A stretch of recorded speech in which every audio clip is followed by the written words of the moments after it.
Já tem uns 3 cultos que o pessoal não está vindo, né? Eu queria que você olhasse ao redor e percebesse alguém da igreja que faltou. Dá uma olhadinha aí, por favor, antes de você abrir a Bíblia. Observe se está sentindo falta de alguém. Se você está sentindo, faça um favor para mim, dá uma ligadinha. Liga para a pessoa, procura saber o que está acontecendo, né? E estimule a vir na igreja, tá bom? Efésios capítulo 5. Aos irmãos que vão nos acompanhar pelo YouTube, né? A pregação tem sido gravada. Que Deus abençoe vocês, que Deus fale conosco em nome de Jesus, né? Eu quero ler um versículo, verso 14, Efésios 5, 14, que diz assim: por isso é que se diz, desperte você que está dormindo, levante-se de entre os mortos, e Cristo te iluminará. Novamente, desperte você que está dormindo, levante-se de entre os mortos, e Cristo te iluminará. Obrigado, Senhor, pela tua palavra, que ela fale ao nosso coração. Senhor, que apesar de mim, das minhas imperfeições, da minha falta de capacidade de poder expressar de uma forma melhor, apesar de mim, que a graça do Senhor entregue o recado que o Senhor quer entregar à vida de cada pessoa. Eu preparei, eu orei e consulto ao Senhor. É isso que o Senhor quer para a igreja, mas eu posso estar errado, e de repente o Senhor queria outra palavra, ou eu posso me expressar errado. Mas nós te pedimos que o Senhor não deixe que a minha pessoa atrapalhe, prejudique aquilo que o Senhor quer fazer no culto. Tem misericórdia de mim, Deus.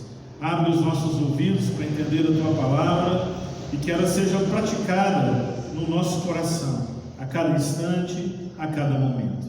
Oramos assim, em nome de Jesus, ó Deus. Amém. Amém. Não sei se as crianças já foram. Já, né? Ok. Irmãos, o foco, só para você entender, daqui a pouco eu entro no texto. O foco da igreja nos 2 primeiros séculos da história era o movimento leigo.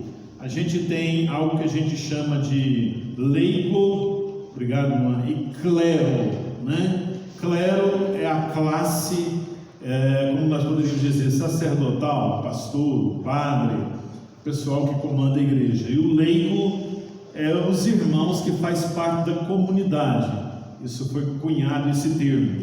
Mas nos primeiros séculos da Bíblia, o foco sempre foi no ministério leigo da igreja, né? Quando você começa a ler a Bíblia, você vai perceber que cada crente fazia a obra de Deus. Tinha os apóstolos, os presbíteros que coordenavam, mas o trabalho era feito pelo ministério leigo. Tanto é que quando você pega o capítulo de Atos, capítulo 8, vai dizer que todos os judeus ou os crentes que foram perseguidos, por onde eles iam, eles pregavam o evangelho e falavam de Deus.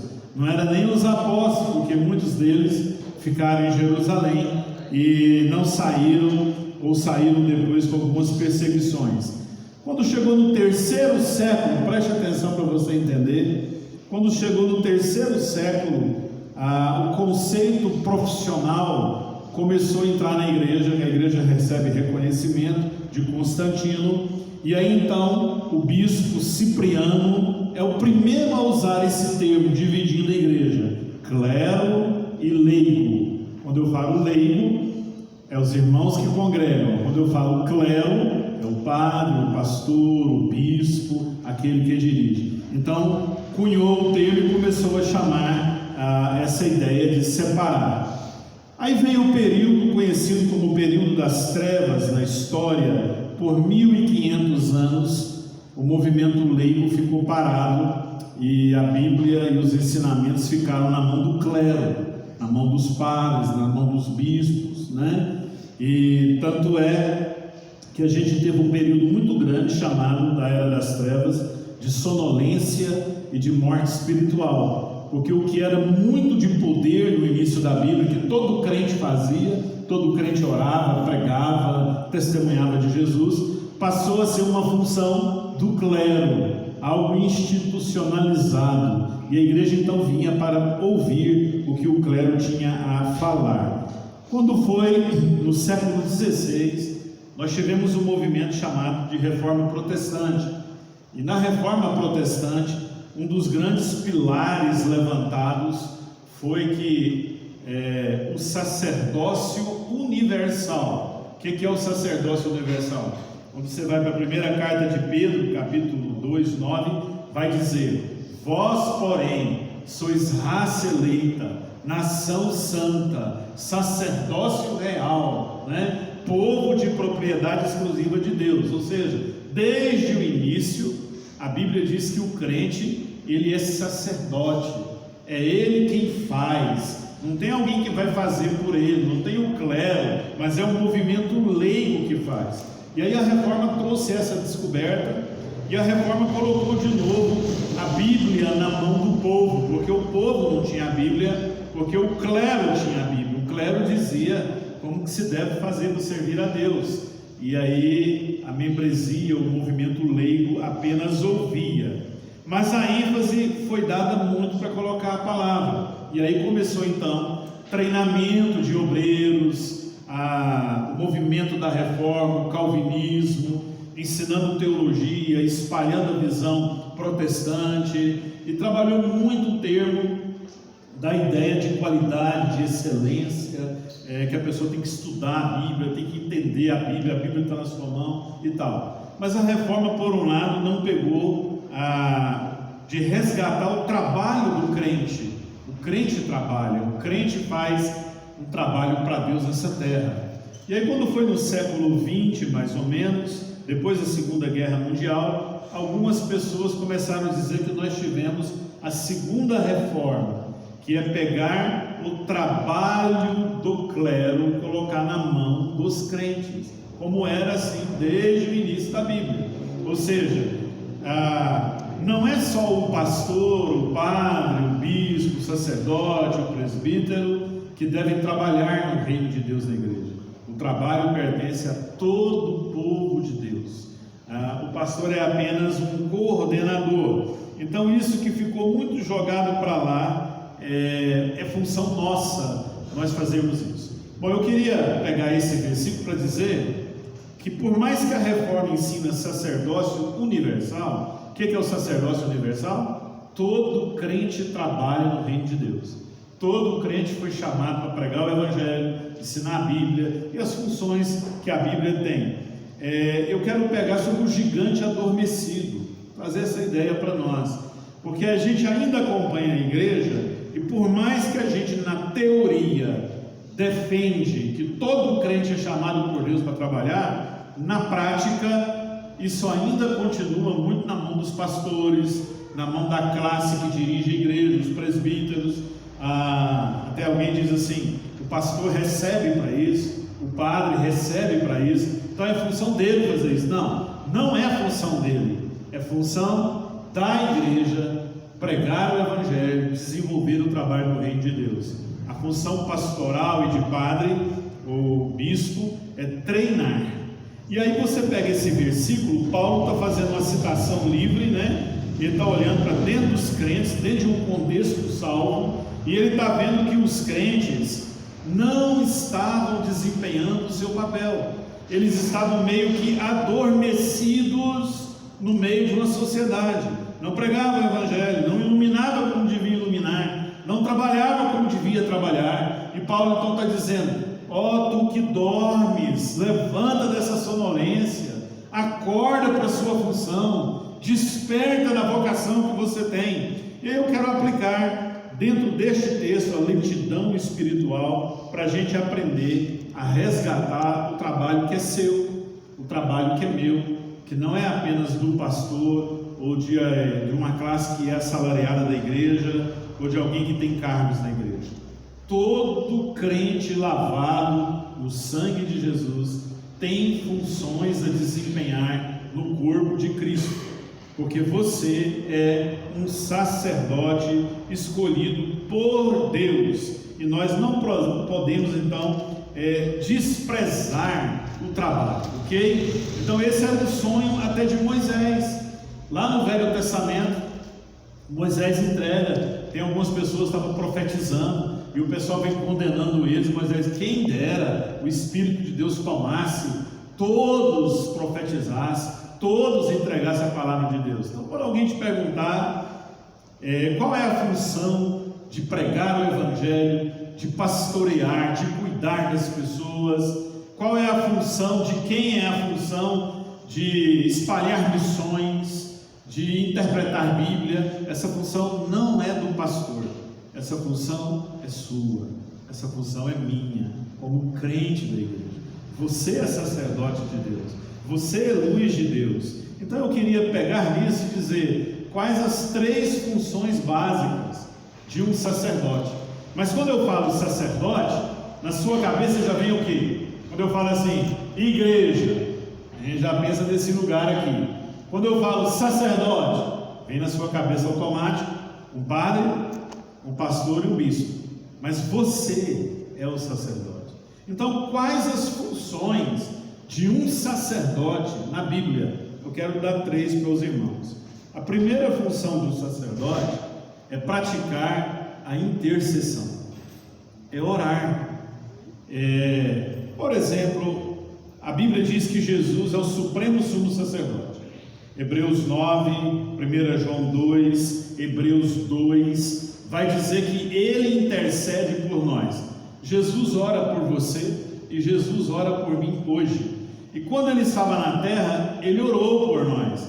Se você pegar o Evangelho de João capítulo 17, Ele está dizendo assim: eu oro não apenas por estes que o Pai me deu, mas por todos aqueles que um dia viria a crer no meu nome. Então Ele orou por você, Ele orou por mim. Então Ele, como sacerdote, é o exemplo maior do que a gente tem que fazer.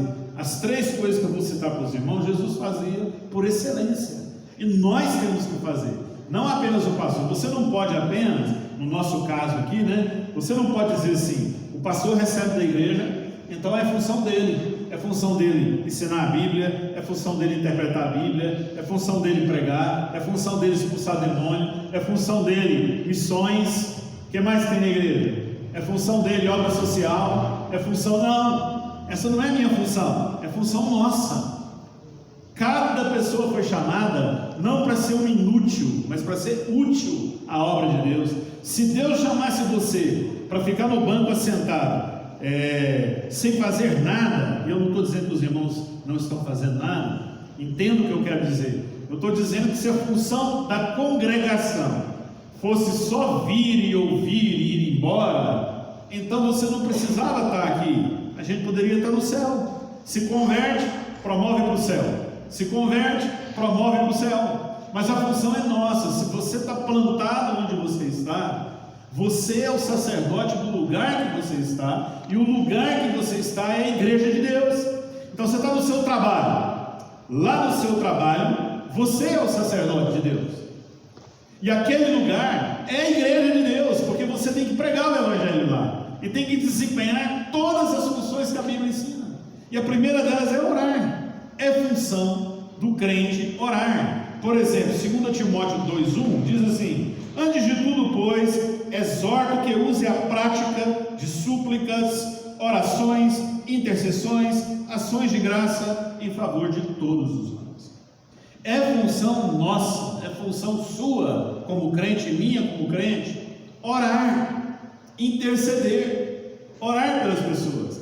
Infelizmente, o conceito de oração, ele se tornou muito uma coisa religiosa, cerimonial. Por exemplo, eu me lembro muito do presbítero Cidalino, a gente tem saudade dele, né? Inclusive, esse dia 4 agora foi aniversário dele. Ele contava uma piadinha pra gente, acho que foi ele, sei lá, pode me ajudar. Ele dizia assim: contou uma vez de um barco, uma canoa, não sei, a canoa, não sei se furou, e aí estava 3 lá, aí 2 começaram a remar e o outro começou a orar. E aí E aí a água entrava, eles não saíam. Eu lembro disso até hoje, ele contando isso. E aí ele falou assim, o cara do remo falou assim: ô, não adianta orar não, você tem que remar, se você não remar não ajuda, né? Aquela ideia que a gente tem que ser proativo. Eu entendo a piada, mas quando a gente fala assim, não adianta orar não, ou ficar só orando, dá a ideia de que a oração não resolve. Que se for para mim escolher entre agir e orar, eu escolho agir, porque orar não dá muito resultado. Por exemplo, você que é jovem, está aqui, está querendo um namorado ou uma namorada de Deus, aí você fala assim: eu tenho que agir. Mas se você, e eu falo para você, você tem que orar. Aí você vai me dizer: mas eu vou ficar orando a vida inteira e não tomo nenhuma atitude, o namorado não vem. Tá, se for para você escolher entre agir e sair para conquistar e orar, o que você escolhe? Sair para conquistar, porque a oração é algo que não dá resultado. Se você tem um problema para resolver, essa é a nossa cultura, e você tem dívidas para pagar, problema para resolver, você diz: eu tenho que trabalhar. É verdade, você tem que trabalhar, mas se você gastar um tempo em oração, em jejum, em oração, você já está agindo. Olha a palavra oração, põe no meio, ora, ação.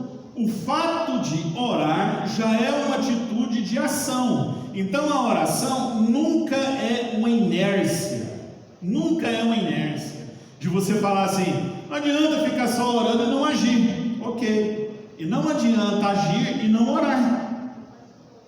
Ou adianta? Vamos resolver os problemas, tudo que a gente tem que resolver, mas não vamos orar. Não vai resolver. Então uma coisa não exclui a outra. A gente age, a gente ora, mas se puder começar tudo na oração, é melhor. E aí eu quero mostrar para os irmãos, tem vários exemplos, mas Deus trouxe no meu coração 3 exemplos de oração, 3 a 4 exemplos, que um sacerdote deve fazer, né? Eu me lembro do texto de Gênesis 19, onde Deus vai destruir Sodoma e Gomorra, pelo pecado e tudo que acontece lá. Deus aparece com 2 anjos a Abraão, e Deus está ali, e Abraão prepara um churrasco, uma carne ali, eles vão comer, né? Quando Deus manda os anjos irem para Sodoma, e ele fica ali com Abraão para conversar, ele fala: Abraão, eu vou contar um segredo para você. O clamor de Sodoma chegou até a mim, e eu vou destruí-la. Eu vou descer lá para ver se tudo que chega no meu ouvido de fato é daquele jeito ou se não é. Deus não precisava usar essa expressão, porque Ele sabe de todas as coisas, né? Ok. Aí eu pergunto aos irmãos, quando você olha para a Bíblia, que clamor é esse? Alguém orou por Sodoma e Gomorra?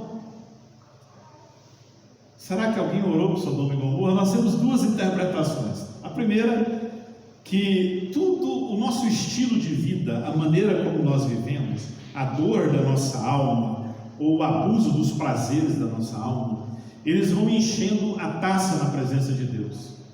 Então, de tanto eu orar, de tanto eu viver, de tanto eu clamar, eu vou enchendo a presença de Deus. O meu clamor, a minha vida vai chegando nele. E quando diz Deus, eu vou descer para ver, é porque Deus quer atender. Mas também, se eu vivo uma vida de muito pecado, de muito erro, a profundidade do meu pecado e a quantidade do meu pecado também vai chegar nas narinas de Deus, nos ouvidos de Deus. Ele vai estar ouvindo.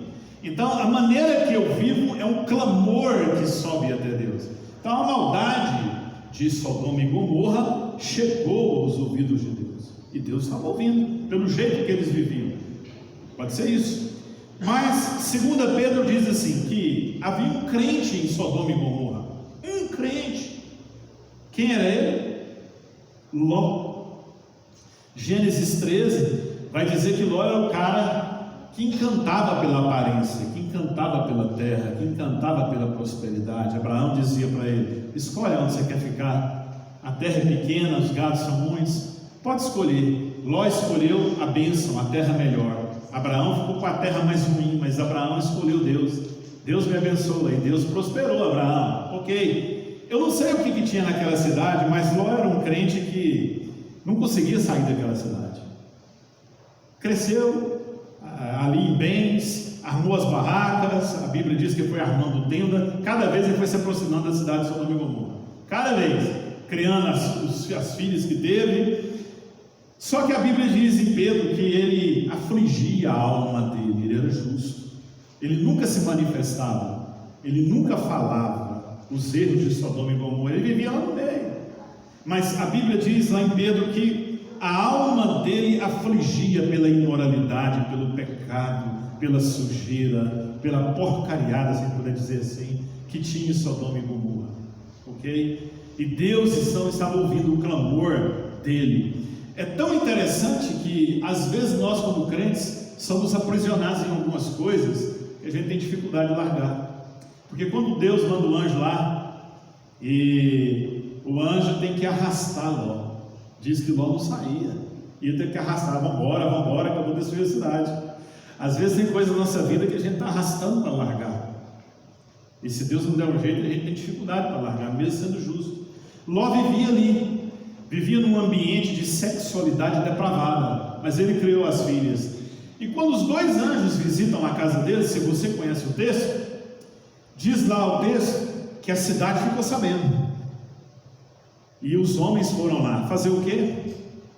O texto diz que eles foram lá para abusar dos visitantes e disseram: cadê os dois homens que entrou na sua casa, Ló? Traz eles, não vamos abusar deles. Qual a resposta que Ló dá? Eu tenho 2 filhas virgens. Para aí, eu tenho 2 filhas virgens. Um homem que vive numa cidade depravada ainda consegue ter 2 filhas virgens, sinal de que ele tinha um temor, não conseguia sair de lá, mas tinha um temor, e eles não aceitaram, não é isso? Mas aquele clamor subiu, e a ideia que se tem é que Ló orava para aquele povo. Deus, o Senhor não está vendo o que está acontecendo nesse povo? Mas ele orava. A oração moveu o coração de Deus, e Deus desceu para ver se de fato o que ele não via era assim, e Deus destruiu aquela cidade, ok? Mas por que Ló, Deus libertou Ló de lá? Porque diz a Bíblia que Abraão ficou lá com Jesus, a cristofania, fazendo o quê? Praticando intercessão. Mas Senhor, só vai destruir aquela cidade, e se tiver lá tanto? E se tiver lá tanto? Aí ela diz: e se tiver um? Aí Deus: se tiver um, eu tiro. Você entende? A Bíblia diz que Deus libertou Ló por causa da intercessão de Abraão. Abraão foi um sacerdote que orava, e o clamor chegou. Ok, vamos para o segundo exemplo que vem na minha cabeça. Êxodo capítulo 1. O povo cresceu no Egito. Acompanha comigo, não durma não, por favor.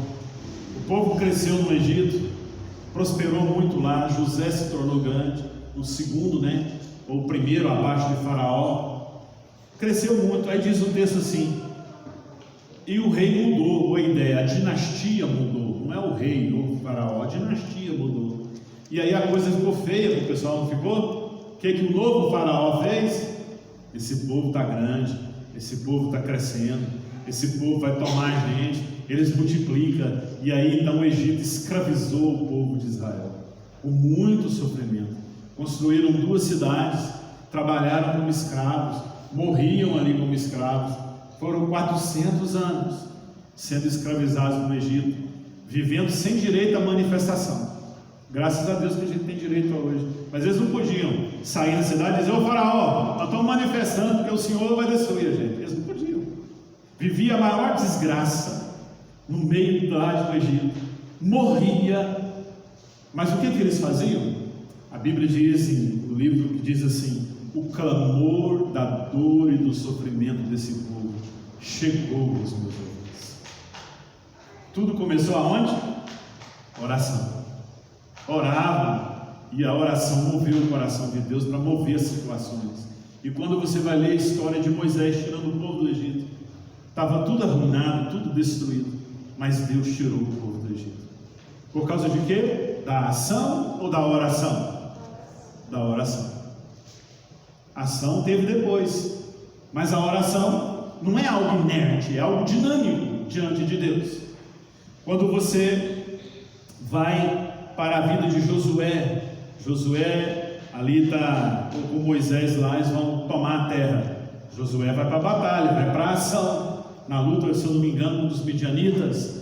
Moisés vai para o monte, fazer o quê? Ou descansar? Diz a Bíblia que Moisés estende a mão e ele fica de manhã ao pôr do sol. E aí a mão dele cansa. Quando a mão abaixa, o que acontece? Josué perde a batalha, vai perdendo, aí ele levanta de novo. Aí, como ele não está dando conta mais, vem Arão e Ur, põe a alma em cima para a mão ficar. Tudo começou aonde? Na batalha. Josué teve que agir, é lógico, teve que guerrear, mas o sacerdote orou e estava intercedendo. A vitória começou na oração. Você entende? A oração move o coração de Deus.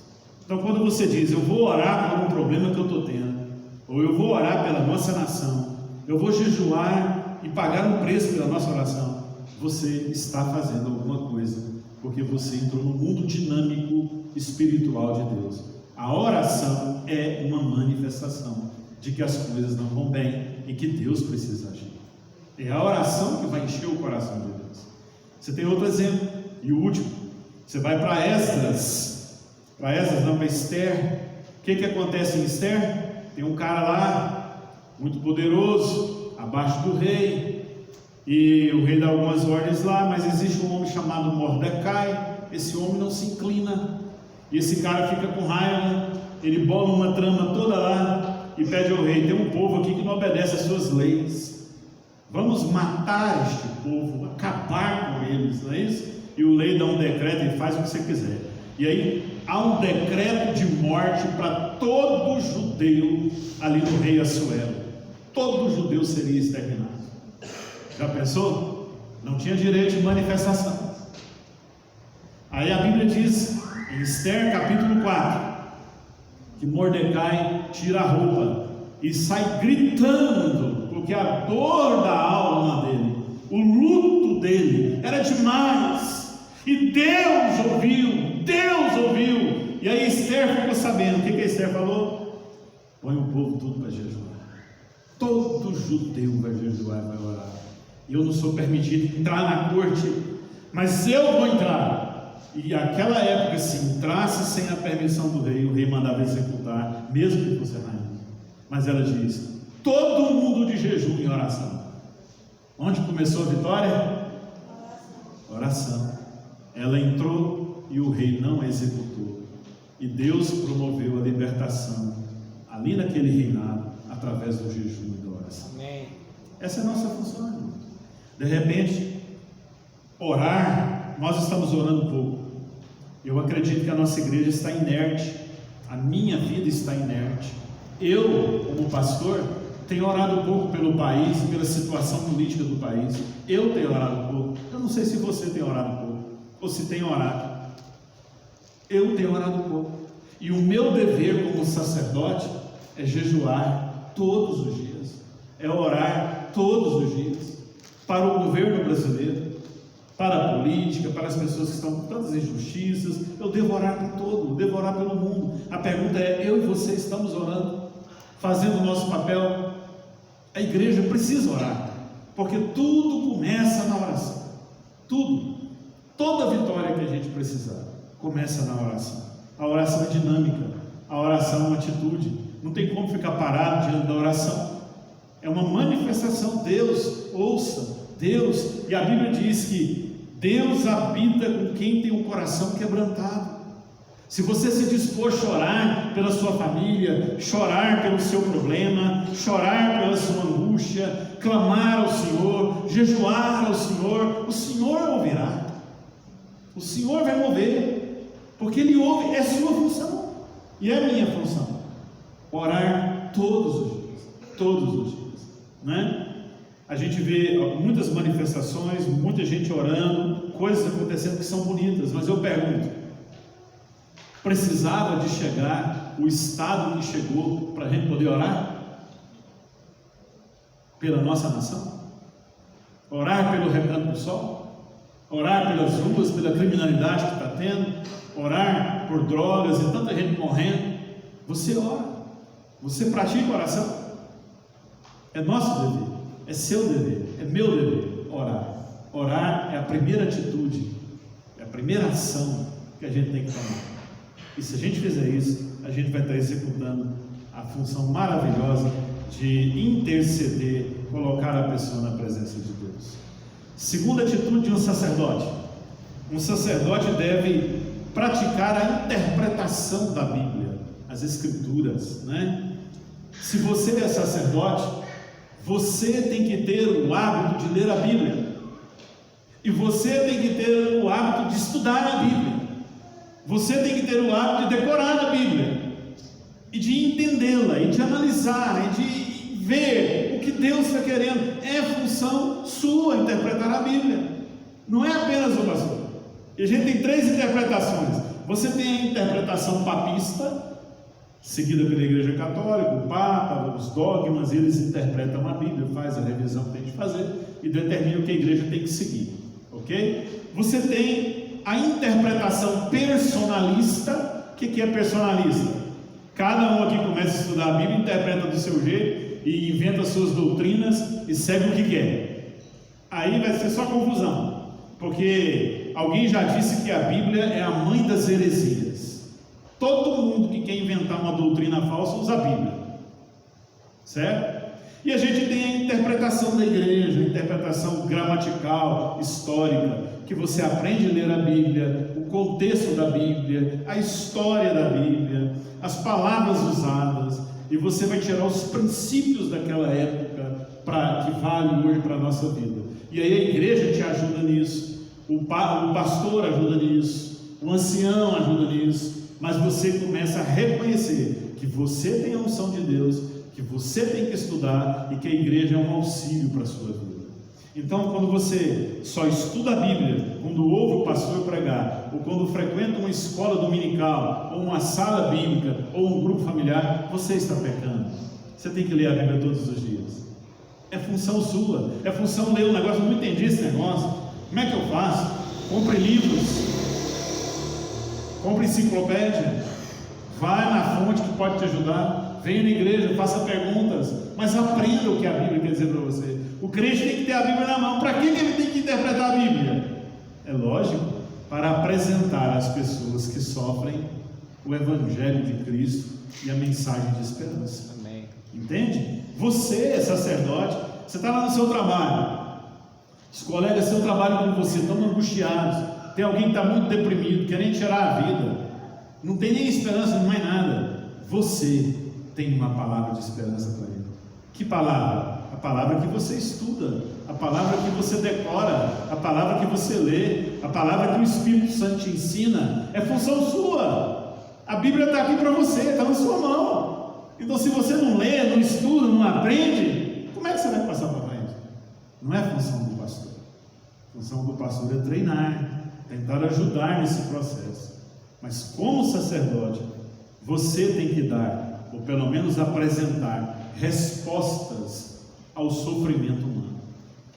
Tem alguém que está com depressão, chega para você no seu trabalho, ou na escola, ou no seu grupo de amigos, e vai dizer: cara, você é cristão? Ah, sim, sou. Você poderia me dizer o que a Bíblia fala sobre depressão? Você sabe? Estuda a Bíblia. Você vai: eu posso te dizer, a palavra de Deus vai te dar esse discernimento, esse discernimento. Então a função do sacerdote é estudar a Bíblia para transformar as pessoas ao nosso redor, para ministrar esperança nas pessoas ao nosso redor, para a nossa vida, para nós crescermos. Não é função do pastor, é função de todo crente na igreja, lavado no sangue de Jesus. Ele tem que aprender a orar, interceder, ler a Bíblia e usar a Bíblia como mensagem de transformação. Por fim, há uma terceira função de um sacerdote. Além de orar, praticar a oração, além de entender o Evangelho e a mensagem de Deus e aplicá-la de uma forma inteligente, você não precisa ser chato, né? As pessoas dizem que nós crentes somos muito chatos, e é verdade. Há muita chatice no nosso meio. A gente apresenta o Evangelho, a culpa de a gente ser criticado é nossa, da burrice que a gente faz, do jeito que a gente tenta apresentar uma mensagem. Tem gente que está no inferno que a gente joga no inferno, né? Mas quando a gente começa a estudar a Bíblia, você tem uma mensagem de Deus, uma mensagem inteligente. uma mensagem inteligente para as pessoas. Mas há uma terceira função: exercer ação de obra e amor, ou exercer um ministério de amor na vida das pessoas. Então preste atenção: o que é igreja? Igreja é um povo chamado do mundo e colocado no mundo para espelhar a pessoa de Jesus. Nós estamos no mundo, e como que as pessoas vão conhecer o amor de Deus? Através de nós, através da nossa vida, através da nossa mensagem, através do joelho no chão. Nós vamos romper o mundo espiritual. Amém. Há muitos demônios?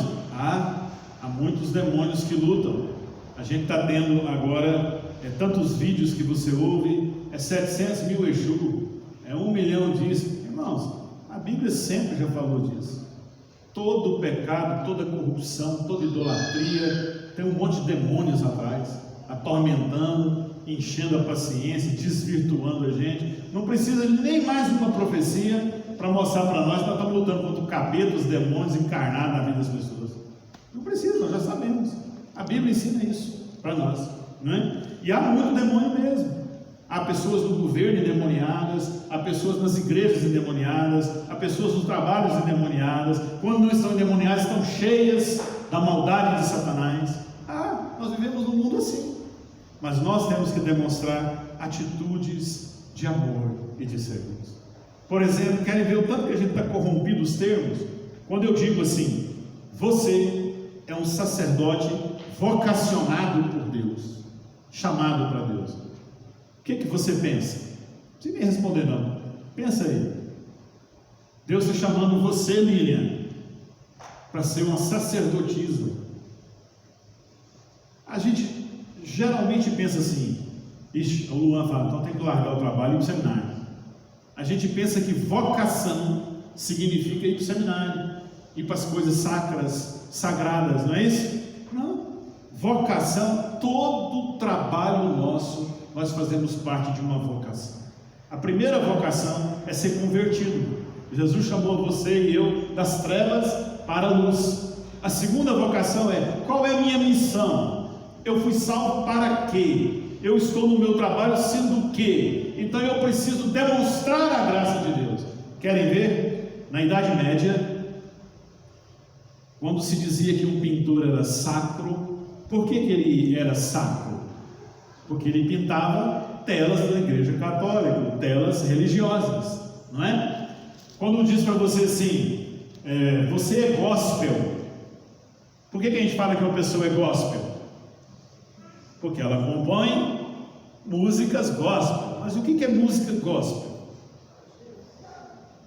Então, veja bem, será que nós não podemos ter alguém que seja um cantor no mundo, seja ele sertanejo, música romântica, mas alguém de Deus, convertido e lavado no sangue de Jesus? Ele não precisa cantar música gospel para ser de Deus, ele canta um sertanejo que tem mensagens lindas, não de sofrência, mas de esperança, de amor à natureza. Ele não pode ser, para ele ser vocacionado, ele tem que cantar gospel, tá? Para mim ser um pintor, eu tenho que pintar telas gospel. Eu não posso pintar a natureza, eu não posso pintar outras coisas.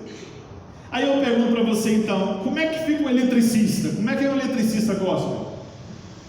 Luan, você é eletricista, me ajuda aí. Como é que a gente conhece o eletricista gospel e o eletricista do inferno? Você entende? Como é que você conhece um encanador gospel, que mexe com encanações? Nós ficamos muito na nomenclatura. Não, para ser crente, para ser vocacionado, tem que ser pastor, tem que estar na igreja. Mas nem toda igreja é igreja, nem todo pastor é pastor. Deus quer muito mais para você e para mim. Ele quer que você seja um missionário onde você está. Você foi chamado para Deus para refletir a glória de Deus no seu trabalho. Amém. O Lucas trabalha lá na laje, lá vendendo laje e tal. Então ali as pessoas têm que conhecer que tem um rapaz que ele brilha a graça de Deus, que ele não é desonesto, que ele fala a verdade. O patrão dele precisa conhecer que tem um cara ali que é submisso a Deus, um cara que ora, um cara que tem atitudes cristãs. Você está trabalhando, você é vendedora, está na loja ali, o seu patrão tem que conhecer que tem uma vendedora de Deus, alguém que não vai mentir, acima de tudo tem compromisso com Deus, com a verdade, porque o Evangelho está nele. Você é professor, é professora, qual dizer um professor de Deus e um professor que não é de Deus? Entende? Você foi vocacionado para servir a Deus no mundo. Todo cristão tem que ter atitude de amor e demonstrar serviço de amor e cristão. Onde você está é a igreja que Deus te colocou, para você amar as pessoas, para você abençoar as pessoas, para você orar pelas pessoas, para você mostrar para as pessoas que ainda tem esperança, que a vida pode ser melhor, ela pode cada dia ser melhor. Eu queria perguntar, onde estão os profissionais de Deus espalhados no mundo? O médico de Deus, o dentista de Deus, o agricultor de Deus, o professor, a vendedora, o sapateiro, falando profissões que a gente tem aqui para a gente entender, o comerciante, consagrar todo o trabalho dele, o autônomo, de dizer: Deus, o que o Senhor tem pertence ao Senhor, eu quero consagrar meu trabalho ao Senhor, eu não quero falcatrua no meu trabalho, eu não quero dar a perna nos outros, eu não quero vender uma coisa que não tem qualidade. Senhor, eu quero ser o melhor, para honrar o seu nome, porque eu sou o seu sacerdote na terra. Isso é importante. O Evangelho começa aqui e as pessoas precisam ver, e quando nós acordarmos, a igreja vai crescer muito mais. Mas enquanto houver sono, ou desperta tu que dormes, enquanto a gente não entender o papel nosso na escola, no trabalho, na vizinhança, a gente vai estar sonolento e a igreja não vai crescer. Qual é o papel nosso? Orar pelas pessoas, ensinar a Bíblia, a mensagem de Deus com inteligência para as pessoas e servir as pessoas, cada vez servir as pessoas com amor, para que elas vejam que há um espírito diferente em nós. É interessante, quando me lembro de sacerdote assim, eu me lembro de José. Há um exemplo na Bíblia que eu amo demais. José sofreu a vida inteira, José do Egito, né? Mas há uma coisa que me chama muito a atenção lá, quando ele está recebendo o pai dele, quando ele está ajudando o faraó. Quem era faraó, irmãos? Só para a gente fechar, quem era faraó? Faraó era o Deus do Egito. Faraó queria para si a adoração de um Deus, né? Ele era a divindade do Egito. Ok, José chega para Faraó e revela aquele sonho. O que Faraó fala para ele? A quem eu vou pôr para administrar, que tenha o espírito e a sabedoria de Deus? Olha, um pagão, imperador de um mundo pagão, considerado uma divindade daquela época, vendo numa pessoa que habita um espírito de sabedoria naquela pessoa. E sabe o que eu acho mais bonito? Quando Jacó chega, aí José apresenta o pai dele. O que Faraó fala para Jacó? Você pode orar por mim? Você tem uma bênção para mim? Interessante isso? A divindade da época pedindo uma pessoa para orar por ele, porque vê na pessoa a autoridade e a unção de Deus. Já pensou as pessoas olhar para nós, irmãos? Você está lá no seu trabalho, olhar para você, menina, e dizer assim: ore por mim, eu vejo em você a presença de Deus. Ou eu preciso conversar com você, minha alma está muito angustiada. O que a Bíblia fala? Me ensina como eu devo mudar. E você: pois não, deixa eu te mostrar o Deus que eu conheço. E numa atitude de amor, você servir essa pessoa e dizer: eu estou aqui para te ajudar, e levar a pessoa até Jesus. Gente, isso é a maior missão que a gente tem. Eu quero terminar aqui dizendo isso. Essa é a nossa missão aqui na terra: orar, ensinar o Evangelho e servir as pessoas. Deus vai se revelar e o clamor vai subir. Quando essa dor, a nossa alma dói por tanta injustiça e sofrimento no Brasil, transforme essa dor em oração. e diga: Deus, tem misericórdia. Manifeste, não sou contra a manifestação. Pode manifestar, mas transforme a dor em oração, em jejum, em lágrimas. Talvez seria assim. Quem aqui é pai e mãe? Levanta a mão, por favor. Talvez seria você ver um dos seus filhos, você recebeu uma notícia terminal dele. Talvez chegue uma notícia para você que seu filho tem poucos dias de vida e te dá um desespero. E se você pudesse, você morria por ele. E aí você começa a levar essa dor e dizer: Deus, tem misericórdia do meu filho. E você começa a transformar o grito e a amargura, como Mordecai fez. Diz o texto: e a amargura saía da sua alma, e a amargura saía da sua alma, e você transforma isso em oração. Talvez seria isso que nós teríamos que fazer pelo Brasil. A dor do Brasil, a dor da injustiça, a dor da corrupção, a dor da matando a expressão de liberdade, tudo o que tiver, a gente transformar isso numa dor que rasga o nosso peito, em oração e em jejum, dizendo: Deus, tem misericórdia do nosso país. Se a gente pelo menos começar a fazer isso, a gente já está tomando uma atitude correta. Pelo menos isso. Começar no mundo da oração e ministrando o Evangelho e a palavra de Deus e servindo as pessoas. Ok? Eu quero orar. Queria que você fechasse seus olhos. Ore. Não menospreze o poder da oração. Tudo começa na oração. Talvez há coisas que a gente ora que a gente nunca vai ver o resultado. Minha mãe orou muitos anos para irmãos meus se converterem. Ela morreu e eles não tinham se convertido. Hoje se converteram.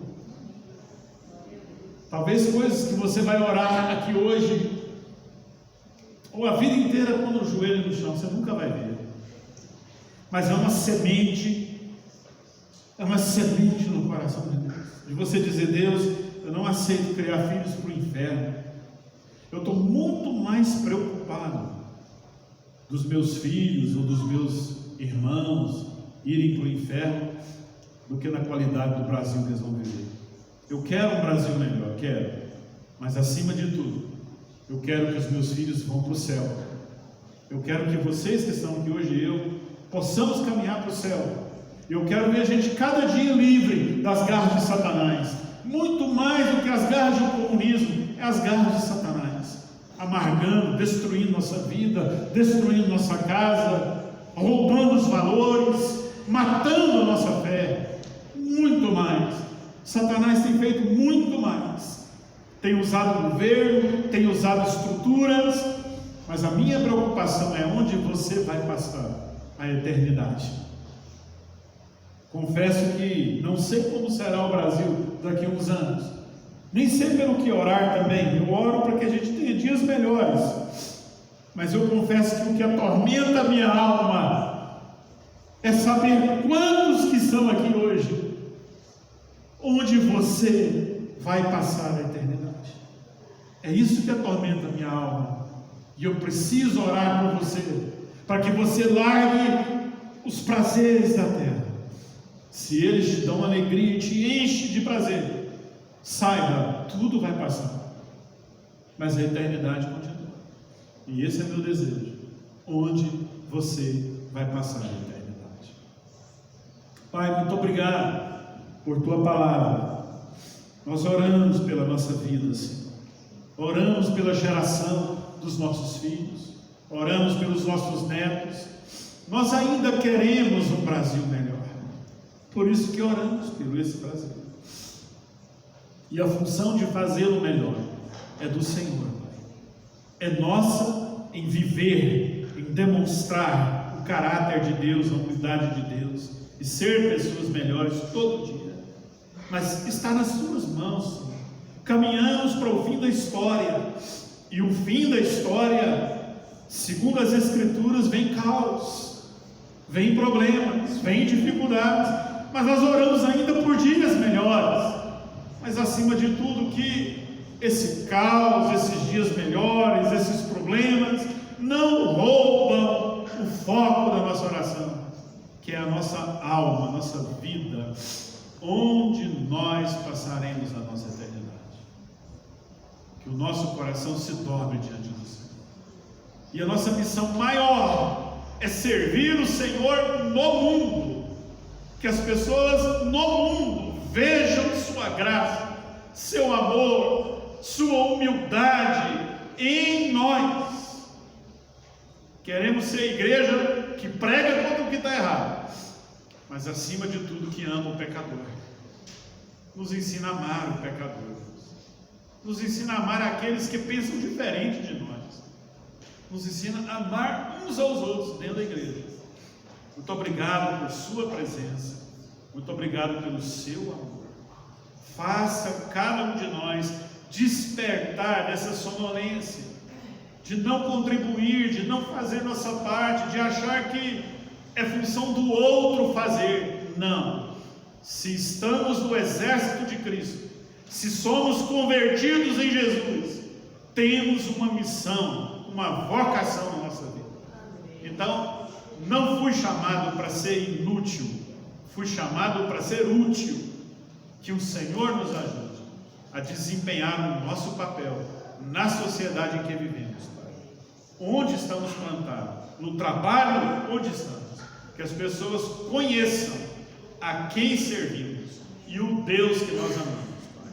Resgata a gente para a oração, traz a gente para a oração, coloca indignação no nosso coração e que ela termine em clamor, e que o clamor mova o teu coração para promover as mudanças que nós queremos. Oramos em nome de Jesus, Deus, que seja assim, para a glória do teu nome. Aleluia. Amém.